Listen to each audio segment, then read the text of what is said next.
Bienvenue sur Libre à toi, le podcast qui déclenche l'envie d'être soi-même, sans paillettes ni fausses promesses. Je suis Flo, coach en organisation bienveillante et intuitive depuis plus d'1 an. Je suis aussi passionnée par la connaissance de soi et le bien-être. Chaque semaine, je t'accompagne à mieux te connaître afin de créer ta propre liberté, seule ou accompagnée de mes invités.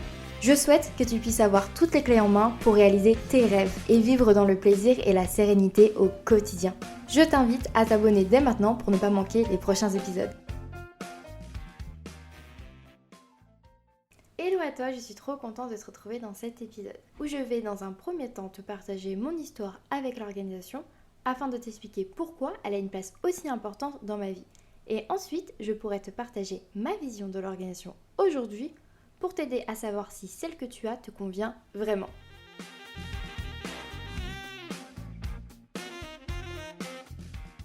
Dans cet épisode, je me confie beaucoup et je te partage les moments clés dans mon histoire. Alors je peux comprendre que ce ne soit pas forcément ce qui t'intéresse le plus, donc tu peux passer directement à la partie 2 de l'épisode où je parle uniquement d'organisation en général. Donc si c'est plus ça qui t'intéresse, je t'indique le timing dans les notes du podcast. Si je partage ces bouts de mon histoire, c'est pour t'expliquer pourquoi aujourd'hui ça me tient autant à cœur que chaque personne puisse créer une organisation qui lui convient vraiment. Et aussi te montrer que l'organisation, ce n'est pas seulement une question d'outils, de méthode ou une compétence qu'on a ou qu'on n'a pas. Et surtout que l'organisation peut être ton ennemi, sauf si tu décides qu'elle devienne vraiment ton allié dans ta liberté.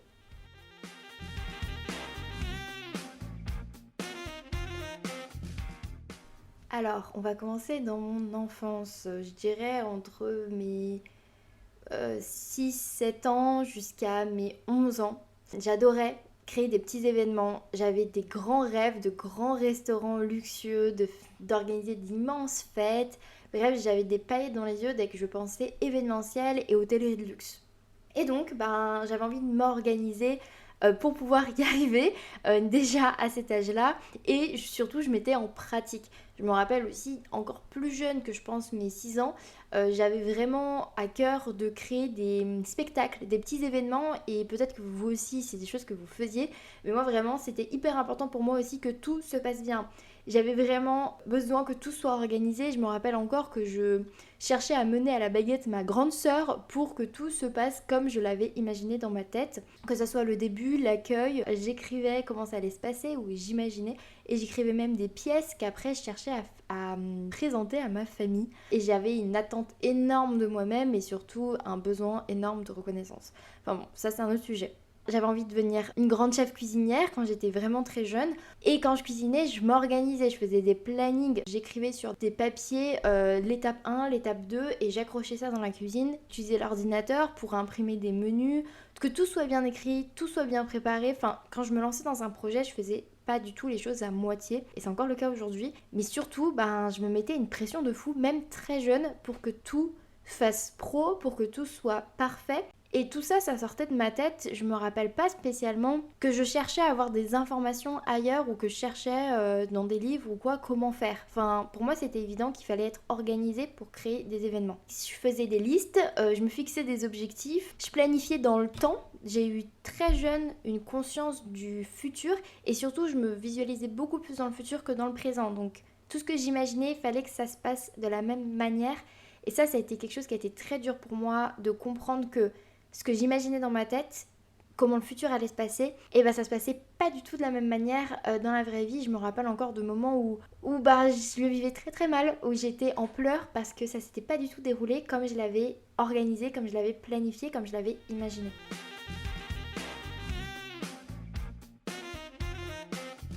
Et donc dans mon adolescence, c'est clairement devenu un de mes traits de caractère. Ça faisait partie de mon identité d'être quelqu'un d'organisé et qui avait besoin de s'organiser.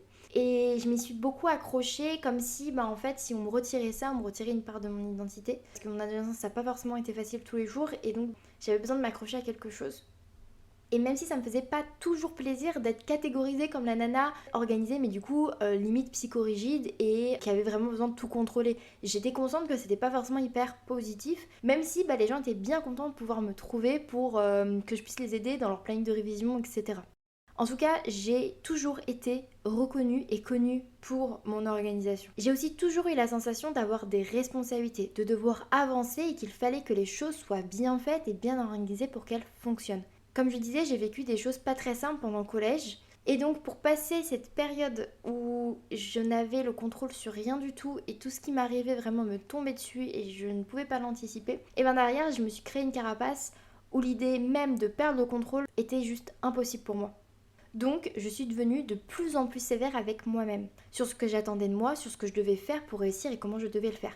Donc évidemment, je faisais beaucoup de listes, j'ai pris des responsabilités qui me rajoutaient beaucoup de choses à faire en dehors de mes études et j'ai fait plein de tableaux et des plannings de révision qui, bien sûr, j'arrivais jamais vraiment à tenir parce qu'ils étaient juste pas tenables. Et je suis quand même devenue la référence côté orga pour mes amis. Peu importe le sujet, un devoir à rendre, un examen qui approche, une soirée à organiser ou une sortie à planifier, c'était Flo avec qui on allait gérer les détails, à qui on demandait conseil ou clairement à qui on refourguait le bébé en mode tu gères, Flo gère, elle sait gérer donc c'est très bien. Mais en même temps, quand c'était pas moi qui gérais, je le faisais bien comprendre que ça avait pas été organisé de la meilleure des façons et je me gênais pas pour le dire parce que justement j'avais besoin que ce soit moi qui contrôle, qui planifie, qui gère, ce qui était pas du tout, mais pas du tout ça. Je me rappelle que je faisais pendant une période des plannings journaliers à la minute près. C'est-à-dire que ma journée commençait, je sais pas, à 7h pile. À 7h10, je devais être debout et habillée. À 7h15, je devais être dans la cuisine en train de préparer mon petit déjeuner. Je me rappelle vraiment dans les notes de mon téléphone de ces plannings à la minute près où tout était calculé, défini. Bien évidemment, je ne les respectais pas, ça ne fonctionnait pas, j'avais une tonne d'imprévus et encore une fois, ce que j'imaginais pour mon avenir, pour mon futur, c'était pas du tout ce qui se passait. Donc j'étais mais juste constamment déçue, frustrée, stressée et je me sentais pas à la hauteur en fait. Et j'ai enchaîné le fait de me lancer dans des projets, je disais oui à tout et je m'arrêtais jamais. C'était plus simple d'être toujours occupée en fait que de me soucier de moi-même. J'avais toujours quelque chose à faire, quelque chose à penser, un truc dans lequel je m'étais engagée. Donc en fait c'était plus simple de vivre comme ça. Pour moi c'était vraiment ma manière de fonctionner. Je me rappelle encore très jeune, entre mon lycée et le début de ma vie professionnelle, où si une amie avait envie de me voir ou qu'on s'organise un truc, je lui disais attends, je suis pas disponible avant genre un mois et demi, tous mes week-ends étaient blindés, alors qu'en soi, j'avais pas non plus une vie de dingue. J'avais vraiment besoin de remplir l'espace dans mon emploi du temps, c'était hyper important pour moi. Et j'avais aussi l'impression que la réussite, une bonne vie sociale aussi passait par là. Je pense qu'il y avait tout ça qui se passait dans ma tête, où plus j'étais occupée, plus je voyais du monde, plus je faisais des choses, plus j'étais dans une certaine forme de réussite en fait. Aujourd'hui, ça me paraît mais tellement dingue de me dire que si je devais voir une amie, je devais attendre un mois et demi pour pouvoir planifier quelque chose avec elle. Et donc en fait après j'avais des plannings blindés sur 2 mois, 3 mois. Et donc clairement je signe le moment de ma première à ma terminale comme le moment où je suis tombée clairement dans une organisation hyper toxique. Entre le stress du bac, la pression que je me mettais toute seule sur les épaules et toutes les choses dans lesquelles je m'embarquais, dans lesquelles je disais oui en fait. C'est hyper important pour moi de dire que j'étais consciente quand même à ce moment-là, parce que je me rappelle le dire à mes amis, que c'était hyper important de se reposer, de prendre du temps de repos, de ne pas tout le temps travailler. J'étais déjà très consciente du fait que la vie, ça devait être du plaisir. Comme je disais, je remplissais mes week-ends d'actions, de plaisir, certes, de moments de loisirs, mais j'étais quand même en train de donner mon énergie, j'étais quand même en train de donner mon temps aux autres, sans prendre du temps juste pour moi dans un repos total et complet et ce dont j'avais vraiment besoin à ce moment-là. Pour la petite anecdote, j'ai fait un zona suite à un surmenage à 16 ans. Le zona, c'est une maladie qui est beaucoup plus présente chez les personnes qui sont âgées. Et moi, voilà, ça m'est arrivé à moi à 16 ans. Donc ça n'a pas été diagnostiqué tout de suite parce que justement c'est assez rare. Et quand on a compris, en fait mon médecin m'a dit mais en fait c'est les nerfs, vous en demandez trop, c'est à cause du stress, c'est ça qui l'a déclenché parce qu'au même moment en fait j'ai enchaîné plusieurs malaises vagales dus justement à ce stress que j'emmagasinais en moi depuis ma préadolescence et ça n'arrêtait pas. Donc en fait c'est à ce moment-là que j'ai vraiment pris conscience. Je ne savais pas lâcher prise, que je ne savais pas me laisser porter, que je ne savais pas du tout ce que c'était en fait de juste être serein. J'en avais aucune conscience où je me suis rendu compte que ce stress maladif qui me collait à la peau me faisait vraiment du mal physiquement, que j'ai connecté entre ce qui se passe dans ma tête et ce qui se passe dans mon corps. Par contre, j'ai aucun souvenir que ça m'ait fait un déclic de changer mon organisation, de changer ma façon de faire. C'est juste, j'ai pris conscience. C'est pas du tout à ce moment-là que j'ai cherché à faire autrement. Juste, j'en ai pris conscience et aussi j'étais pas mal dans le déni jusque-là, donc ça a été un long processus. Pendant à peu près la même période, mon copain m'avait invité en vacances et c'était censé être des vacances surprises. Je ne savais pas où est-ce qu'on allait, je ne savais pas comment on allait y aller, je savais juste à quelle date on partait, à quelle date on rentrait. Et donc, j'ai envie de vous dire, le rêve de plein de personnes, se faire emmener en voyage surprise, de ne rien avoir à gérer, juste de se laisser porter. Pour moi, je me rappelle vraiment à quel point ça avait été super dur juste avant qu'on parte, tant que je ne savais rien, que j'étais dans l'ignorance. Je me rappelle vraiment que ça me stressait, que ça m'angoissait de ne pas avoir pu prendre part à l'organisation de ces vacances, de ne pas être dans le contrôle. Et je me rappelle vraiment de ce stress. Et je me rappelle surtout que je le disais pas parce que tout le monde était autour de moi à me dire mais c'est génial ce qu'il fait, c'est génial. Et moi, je le vivais trop mal. Je le vivais vraiment super mal. C'est aussi un truc qui m'a fait me dire c'est pas possible, il y a un souci, il y a un problème.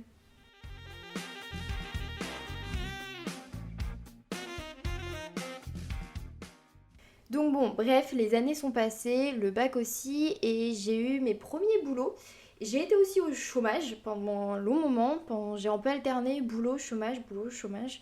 Et donc je me rappelle d'une période où j'étais au chômage, je faisais seulement un peu de travail aux blagues, des ménages, des extras. Je vivais chez mes parents, donc ça m'allait, ça me payait mon essence et mes loisirs, donc c'était bon pour moi. C'était une période où j'étais un peu paumée, donc je ne savais pas ce que je voulais vraiment faire. J'étais pas dans une région dans laquelle je me sentais épanouie, donc un peu tout était bloqué. Et pendant ce moment, ma seule responsabilité, c'était d'être responsable d'un groupe d'aumônerie.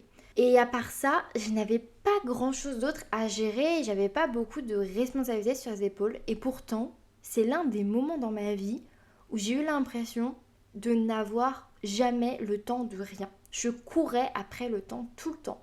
Et pourtant, j'avais déjà commencé le bullet journal et ça me permettait, soi-disant, d'avoir une organisation beaucoup plus tranquille, beaucoup plus au top, où je pouvais justement, normalement, décharger ma charge mentale. Et pourtant, j'étais dépassée. Je me mettais une pression de fou. Je faisais énormément de choses. J'avais des listes. Et pourtant, j'étais dépassée. J'étais connue et reconnue comme étant une personne organisée. Et pourtant, j'étais juste dépassée. Peut-être que vous êtes certains à m'écouter, vous reconnaissez, vous vous rappelez de moments dans votre vie où ça a été le cas. Et c'est vraiment hyper dur à vivre parce que sur le moment, t'as la tête dans le guidon, donc tu te rends pas compte, bien évidemment. Mais surtout, t'as plein d'idées, plein de projets, plein d'envies, faire plein de choses. Et pourtant, les journées passent et tu fais rien de ce temps en fait. Tu fais rien de concret, t'es juste en surface sur tous tes projets. Et les choses qui aboutissaient, c'était les choses où j'avais des engagements avec d'autres personnes, mais tout ce qui me concernait juste moi, je restais en surface. Et c'est parce que j'avais aucune conscience de ce que c'était qu'un planning réaliste, un planning flexible, un planning qui est kiffant et un planning qui est au service de mes projets sur le long terme, de mes rêves, de mes ambitions. Je ne savais pas comment faire, je ne savais pas ce qui était possible. J'étais que sur du court terme en fait, que à train d'éteindre des incendies un peu partout dans ma vie, sans chercher à les prévenir et comprendre pourquoi ils s'allumaient.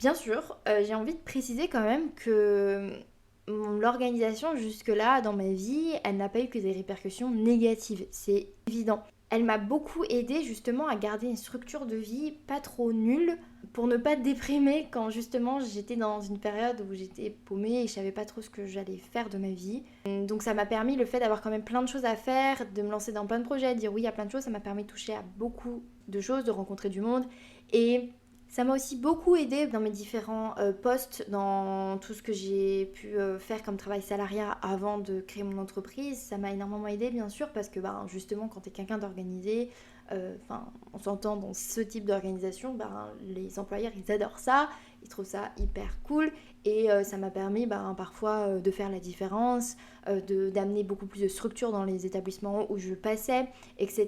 Évidemment ça a été très important pour moi, c'est quelque chose que je m'étais en valeur et en avant évidemment.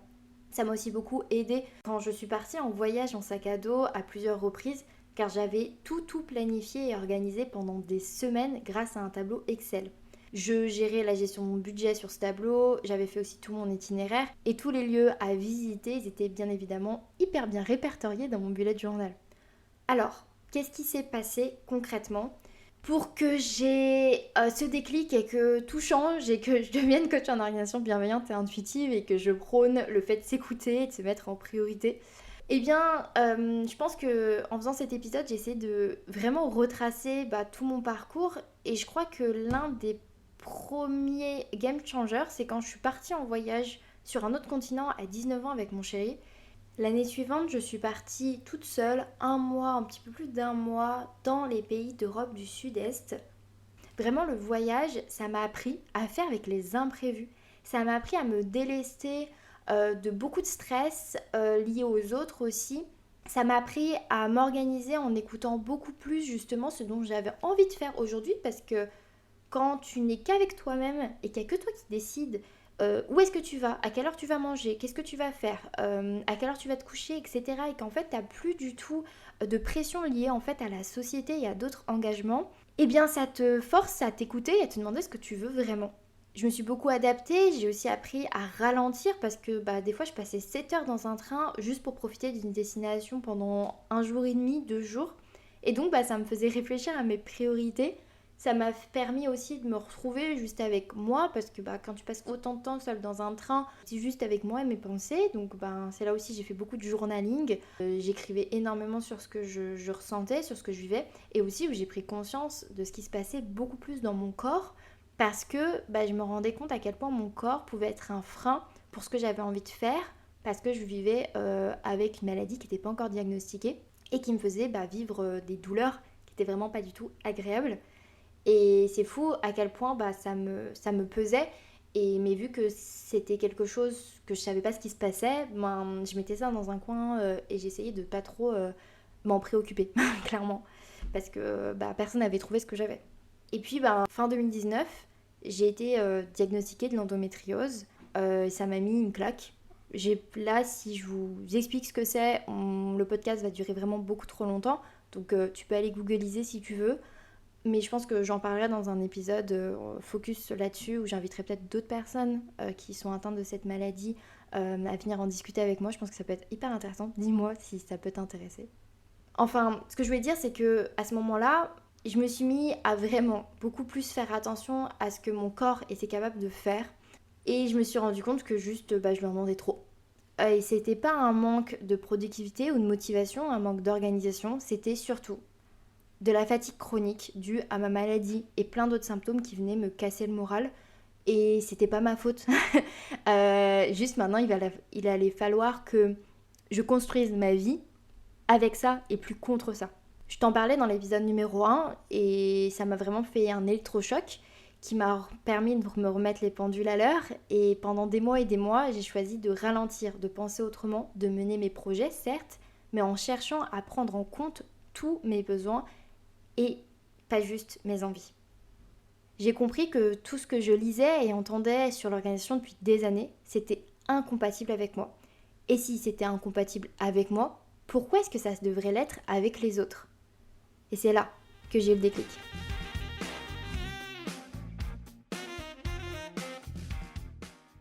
Toute seule dans mon coin, j'ai développé l'idée d'une organisation bienveillante qui prend en compte en premier ta personne, tes besoins, tes envies, ta situation dans son ensemble et non uniquement des lois de productivité, d'organisation. Et quelle surprise j'ai eue quand j'ai compris qu'on était énormément à avoir besoin d'une nouvelle vision d'organisation. Waouh, incroyable! Toutes ces personnes qu'en fait j'y avais croisées toute ma vie qui me disaient qu'ils n'étaient pas des personnes organisées, que l'organisation ça les stressait, ça les faisait chier. C'était pas leur cas quoi, je disais être organisée que je ne comprenais pas. Là en fait, j'ai vu les choses autrement. Parce que pour moi, depuis toujours, l'organisation, ça avait été une amie. Bon, parfois une très mauvaise amie, une relation très toxique. Mais elle n'avait pas toujours été toxique, cette relation, ou sinon, je m'en suis pas toujours rendu compte. Et du coup, je comprenais pas qu'on ne puisse pas aimer l'organisation. Je ne comprenais pas ça. Mais maintenant, quand j'ai compris que cette organisation, justement, m'avait pas aidé tout le temps, j'ai compris aussi que la manière dont on dépeint l'organisation dans notre société, c'est surtout une histoire de privation de liberté, qu'elle prive de son libre arbitre, qu'elle prive de ses besoins, de ce qu'on a envie de faire là tout de suite. et qu'elle prive aussi de ce qu'on veut et quand on le veut, quoi. Donc j'ai regardé ça sous un autre œil, je me suis mis de l'autre côté, je me suis dit ah ouais, je comprends que l'organisation soit pas très sexy, que ça donne pas envie de s'y mettre. Et donc j'ai changé mon discours.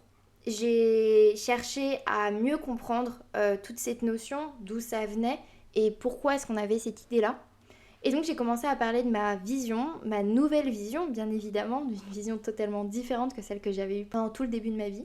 Et j'ai parlé sur Instagram lors de mon premier projet, avant de devenir coach, hein. C'était avant, quand j'ai commencé à parler d'organisation bienveillante, c'était pendant un autre projet. Et j'ai été juste totalement mais heureuse de voir que ma façon d'aborder l'organisation avait aidé autant de personnes à se déculpabiliser et se sentir beaucoup mieux. Et cette nouvelle façon de voir l'organisation et de faire aussi avec l'organisation que j'avais pu appliquer chez moi et qui avait juste tout changé. Ça, je t'en ai pas parlé, mais évidemment que quand j'ai compris, j'ai remis en perspective que j'ai fait différemment, j'ai pu tester plein de choses et ça a tout changé quoi. J'ai mis au placard la notion de surproductivité et de devoir suivre des règles et des méthodes qui clairement ne fonctionnent juste pas sur tout le monde, voire personne. J'ai arrêté de penser qu'il y avait un secret pour être très organisé, je me suis fait confiance pour savoir ce qui était le mieux pour moi et j'ai appris à vraiment me connaître pour prendre les bonnes décisions. Je te renvoie à l'épisode numéro 1 de Libre à toi si tu ne l'as pas écouté où je parle de la connaissance de soi et de ce que ça a changé pour moi.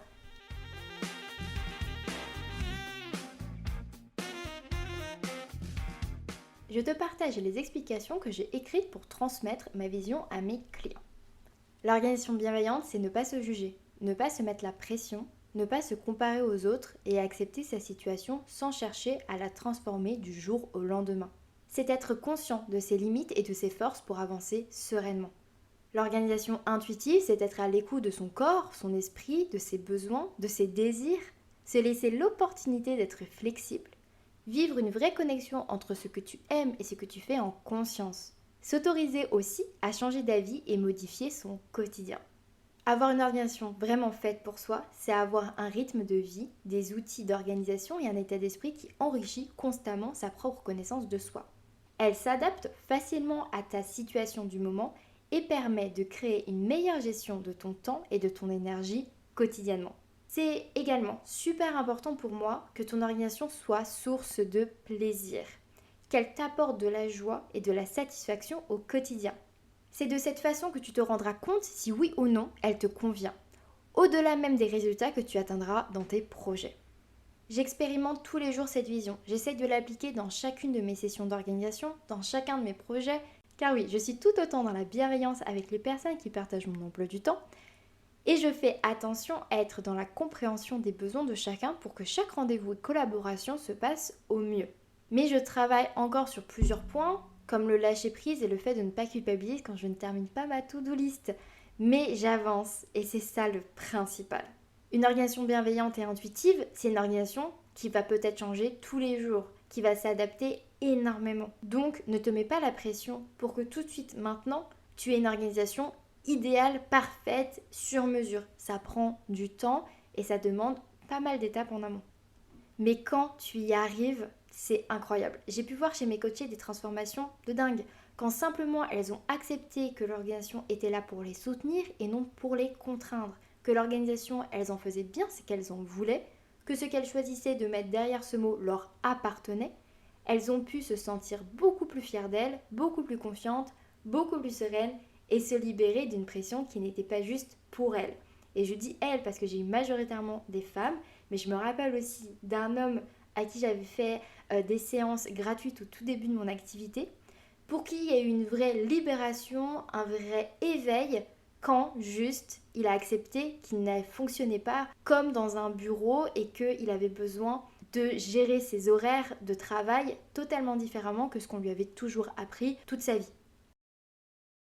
C'est pour tout ce que je t'ai partagé dans cet épisode que je suis devenue coach en organisation. Pour faire gagner des années de galère à mes coachés ou aux personnes qui suivent mon contenu gratuit. Pour casser l'image négative de l'organisation, pour que tout le monde puisse avoir une vie où l'organisation est son allié et non son ennemi. Pour que l'organisation soit au service de ton repos, ton bien-être, tes plaisirs, tes valeurs, tes rêves et ton ambition. Avant de te laisser, parce que là l'épisode commence à être vraiment très long, je souhaite te partager quelques questions que tu peux te poser pour savoir si l'organisation que tu as aujourd'hui te convient, te plaît vraiment et si elle répond à tes besoins et envies de tous les jours.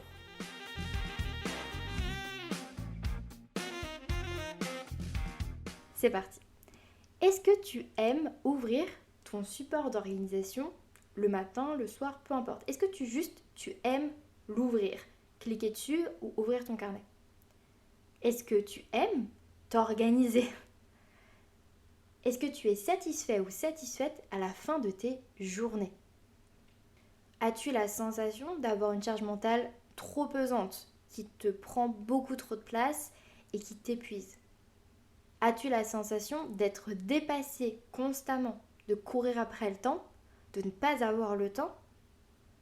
D'éteindre, comme je le disais tout à l'heure dans mon histoire, d'éteindre des incendies un peu partout, sans avoir le temps de savoir pourquoi même ils se déclenchent. Si les réponses à ces questions sont majoritairement dans le sens où non, ça ne te convient pas, ça ne va pas, tu peux choisir de créer une organisation qui te convient vraiment et au service de ta liberté. Oui, tu as le pouvoir de faire ça. C'est une question de choix et un peu de travail, ou beaucoup de travail. Et bien sûr, si tu en as envie, on peut en discuter ensemble lors d'un appel découverte qui dure environ 30 à 45 minutes, qui est totalement gratuit et sans engagement. Donc si tu le souhaites, n'hésite pas à prendre rendez-vous. Je te laisse le petit lien dans les notes du podcast.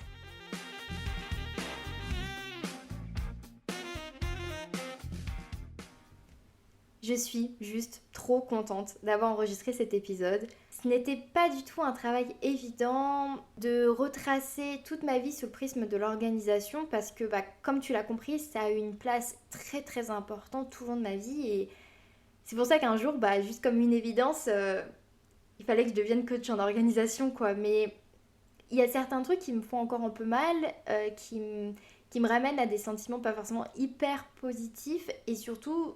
Quand je regarde tout ça, je me dis waouh, j'ai passé tellement d'années dans un brouillard à pas me rendre compte que je me faisais du mal toute seule. Et souvent, je t'ai partagé dans ma newsletter ou dans mes posts ou dans mes stories des prises de conscience liées à certains événements de ma vie. Et c'est vrai que là, ce travail, il était vraiment intense. Et j'ai vraiment l'impression de te poser sur un plateau un bout de moi, un énorme bout de moi. Donc j'espère que tout sera bien évidemment accueilli avec une très grande bienveillance. Donc j'espère vraiment que ça t'a plu, que ça t'a permis peut-être de toi aussi faire cette rétrospective et de te poser des questions au fur et à mesure que je te racontais mon histoire. C'est vraiment le but. Et n'hésite pas à venir discuter avec moi s'il y a quelque chose qui t'a percuté, qui t'a touché, qui t'a fait questionner. N'hésite pas, mes messages privés sur Instagram ou ma boîte mail sont ouvertes. Donc vraiment, prends le temps de venir discuter avec moi si tu en as besoin. Comme je disais, libre à toi, c'est une conversation que j'engage avec toi principalement. Donc... n'hésite pas à venir la continuer. Je te remercie d'avoir écouté l'épisode jusqu'au bout. Pour soutenir le podcast, tu peux le partager à une personne à qui ça plairait, me laisser une note sur ta plateforme préférée d'écoute ou même m'envoyer un message directement sur Instagram pour me dire ce que tu en as pensé. Et n'oublie pas, libre à toi d'oser être toi-même pour créer ta liberté.